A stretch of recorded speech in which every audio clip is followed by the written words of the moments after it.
ఒక చిన్న కథ. ఉదయం 6 గంటల సమయం. ఆఫీసుకు వెళ్ళాలని లేవడానికి ప్రయత్నం చేస్తున్నాను, కానీ లేవలేకపోతున్నాను. ఎందుకో ఏమిటో మరి. ఏమైంది నాకు? ఎందుకు లేవలేకపోతున్నాను? ఒక్క నిమిషం ఆలోచించాను.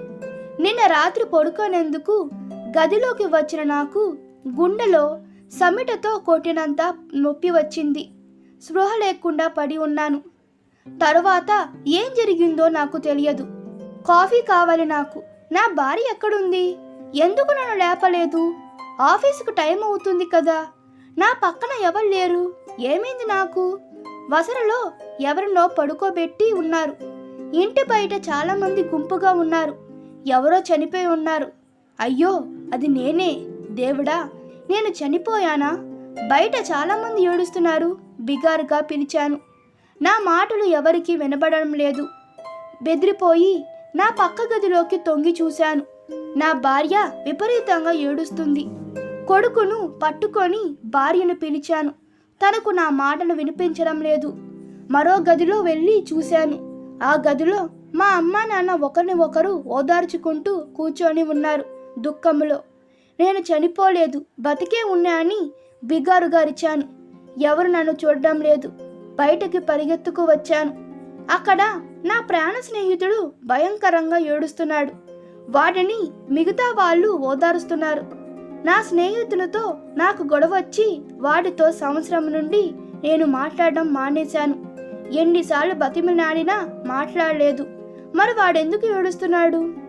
అవును, నేను చనిపోయాను, నిజంగానే చనిపోయాను. దేవుడా, నన్ను ఒకసారి బతికించు తండ్రి. కొద్ది రోజులు నాకు సమయాన్ని ఇవ్వు. ఇన్ని రోజులు నేను నా ఉద్యోగం ఒత్తిడిలో పడి నా భార్యను మంచిగా ప్రేమగా చూసుకోలేదు. నువ్వు చాలా అందంగా ఉన్నావని, నువ్వు భార్యగా దొరకడం నా అదృష్టమని చెప్పలేకపోయాను. నా బిడ్డతో మంచిగా గడపలేకపోయాను. నేను వచ్చేలోగానే నా బిడ్డ నిద్రపోయేవాడు.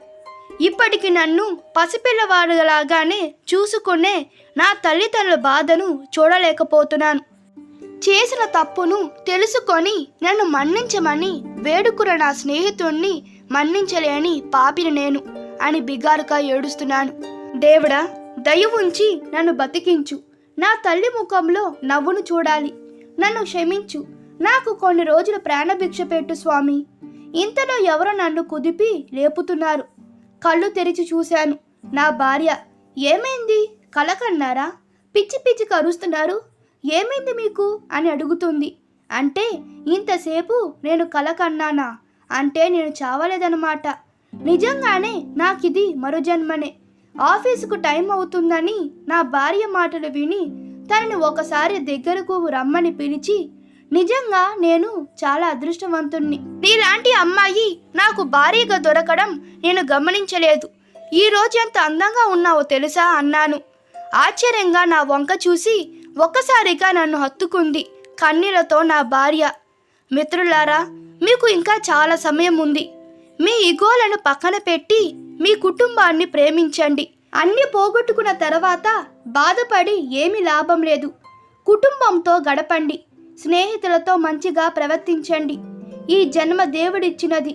ఆనందంగా జీవించి ఎందరికీ ఆదర్శంగా లేకపోయినా కనీసం మీ కుటుంబాన్నైనా మీ వల్ల ఆనందంగా ఉండేట్లు చూసుకోవాల్సిందిగా ఖచ్చితంగా మీరే. ఈ వీడియో మీకు నచ్చినట్లయితే మీ అభిప్రాయాలు కామెంట్లో తెలపండి. Please like, share and subscribe to my channel. Thank you.